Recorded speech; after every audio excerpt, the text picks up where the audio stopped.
Non, le cardinal est là. En ce moment-là, il se présente. C'est pour moi un premier mystère. Enfin, moi je ne suis pas prêtre, mais je pense qu'il y a quelque chose de louche. Quand Mamoy nous dit aujourd'hui, Monseigneur, et Koumou l'a confirmé, que nous avons exécuté le cardinal en tirant sur lui. Moi, je ne sais pas, vous n'étiez pas là peut-être, Monseigneur, mais votre frère, Monseigneur Nkombo, je pense, a vu le corps. Mais il pourra me dire si le corps du cardinal que j'ai reçu, que j'ai examiné, que j'ai formulé, que j'ai préparé pour les obsèques, présentait une trace de balle. Je n'en ai pas vu. Mes souvenirs sont encore bons. Ça ne se passe qu'il y a 14 ans. Le cardinal avait comme lésion une ulcération, je dis bien une ulcération à la jambe gauche. Je veux dire une écorchure. Et j'ai dit, mais papa, mais comme tata, mais quoi? Si vous rondez vraiment, j'étais là, je me dis, mon frère, c'est pas possible. Mais comment tu es mort? Mais je ne vois rien. Alors, Monseigneur, quand les enfants qui ont fait ce coup disent qu'ils voulaient mettre Monseigneur dans l'eau, cela veut dire qu'ils n'étaient pas sûrs de sa mort. Et que certainement pensant à certains assassinats qu'il y a eu au Congo, on a mis les gens dans l'eau avec un truc pour que les gens meurent effectivement, ça a dû leur donner cette idée. Mais enfin, voilà, Monseigneur, ce que je voulais dire pour la mort du cardinal, dont j'ai été le dépositaire du corps jusqu'aux obsèques que nous avons connues. Je voudrais rapidement parler de l'affaire Kikadidi. Je dors, je suis directeur de la maternité Blanche Gomez, donc je ne suis pas arrivé la nuit pour assurer une urgence, sauf si vraiment s'il y a un problème particulier. Et je pense vers 4 heures du matin, mon téléphone sonne. Je prends le téléphone, bonjour, qui est à l'appareil? C'est Joachim. Ah bon? Je dis le président? Oui, c'est le président. Je te demande d'aller à l'hôpital général, il y a un problème. Il faut faire tout ce qu'on peut pour sauver la personne. Ben, monsieur le président, je m'exécute.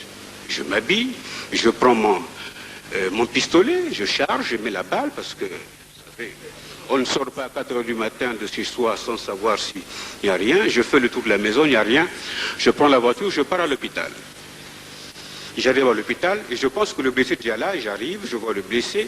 Il avait une plaie sur le thorax droit. Et je me dis, mais si le chef de l'État m'appelle pour me dire qu'il y a un blessé, cela veut dire qu'il y a certainement plusieurs blessés qui vont arriver. Alors, je demande qu'on m'organise la salle d'opération et qu'on forme des équipes. En 20 minutes, ma première équipe était en place et j'ai commencé à faire opérer le gars. On opère le gars, je pense que vers 5 heures du matin, nous avons reçu la visite du président du CMP, du premier vice-président et du chef d'état-major général. Je me mets au garde-boue, je dis que le blessé est là, on s'occupe de lui. Il rentre dans la salle, il regarde et puis je les raccompagne dehors. Je dis que je ne pense pas qu'il y ait un problème grave qui puisse se dérouler après, les choses se passent normalement. Vers 5 heures du matin, un autre coup de téléphone.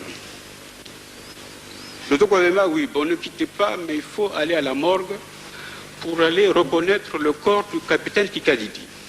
Je dis qui? Kikadidi. Ah bon? Je raccroche. Je me dis, mais enfin, Kikadidi, il paraît qu'il est en France, il a fait des déclarations à RFI. C'est quand même surprenant. Je m'assois et arrive le colonel Mbemba. Je dis, mais mon colonel, mais enfin, mais les militaires congolais, c'est des pantouflards. Comment Kikadidi est encore là il lève les épaules, et je descends à la morgue. Peu de temps après, on m'apporte le capitaine Kikadidi dans un pyjama rouge bordeaux, baigné de sang. Je l'amène dans la salle d'autopsie. Je demande qu'on le déshabille, qu'on le lave. On l'a lavé. Moi, je ne connaissais pas, je n'avais jamais vu de son vivant le capitaine Kadidi, mais dès que je l'ai vu, je l'ai reconnu. Parce qu'au procès passait son enfant, et j'ai vu que il ressemblait terriblement à son enfant. J'ai donc fait le constat de Kikadidi, examiner les lésions, demander qu'on nettoie le pyjama. On a bien lavé le pyjama, rincé, tout ça, et j'ai fait réhabiller le corps et j'ai rendu ce cadavre au service de sécurité. Après, on apprenait dans le village que Kadidi était bien nettoyé, donc un responsable avait tout fait pour que ce soit. Enfin, c'est moi qui ai nettoyé Kadidi, lavé son pyjama et l'ai remis dans l'état dans lequel vous l'avez vu à la sécurité d'État. Donc voici pour l'affaire Kikadidi. Venons-en donc, Monseigneur, à la mort du président Marien Ngouabi.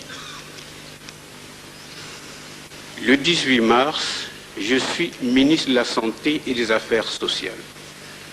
Je suis en Gabé avec mon collègue de l'Intérieur pour régler un problème de maladie du sommeil. Les paysans ne voulaient pas se faire soigner, ils venaient mourir à Taranga, et donc on s'est dit qu'il faut qu'on parte quand même régler ce problème. Au retour, le 18 mars, vers 17 h, un peu au-delà du kilomètre 17, je suis arrêté par des militaires. Je sors, je dis, mais enfin, vous n'avez pas vu le drapeau de la République? Je suis ministre quand même. Je dis, non, quand même, ministre, ça ne va pas à Brazzaville. Mais qu'est-ce qui se passe? Oh, attentat contre le chef de l'État. Je dis, attentat? Mais qui a fait ça? Oh, c'est un tel. Oh, mais comment? Le capitaine Motando. Je me retourne vers mon collaborateur, je dis, mais Motando, c'est qui? Je dis, oh, quand même, c'est un jeune officier, tout ça là. Mais il est d'où? Oh, peut-être dans l'Ikwala, un truc comme ça. Ah bon? Mais il est blessé, le président. Tu lui à la bouche. Oh, je dis, si ce n'est que la bouche, on va pouvoir réparer ça. Allez, on va rentrer vite à Brazzaville. Mais il y a couvre-feu, faites attention. J'ai donc conduit tous mes collaborateurs dans leur domicile et je suis rentré chez moi, il était 19 h. Fatigué d'une longue route, je téléphone au médecin colonel Makumbu pour lui dire, mais enfin, est-ce que vous avez réglé le problème du président? Ah, je peux le te dire au téléphone. Je téléphone à Tati Loutar, je dis, mais quand même, ministre, alors, ah oui, on s'est réunis, on ne t'a pas vu, en fait, tu étais en mission, mais moi, je vais dormir à l'état-major. Ah, à l'état-major, lui, enfin, mais je ne sais pas qui a fait le coup, on va là-bas, ici, on vient nous encercler. Moi, je dis, moi, je dors chez moi, qui viennent me chercher ici. C'est ainsi que, camarade président, je n'apprendrai la mort du président Marien Ngouabi que le lendemain à 7 h.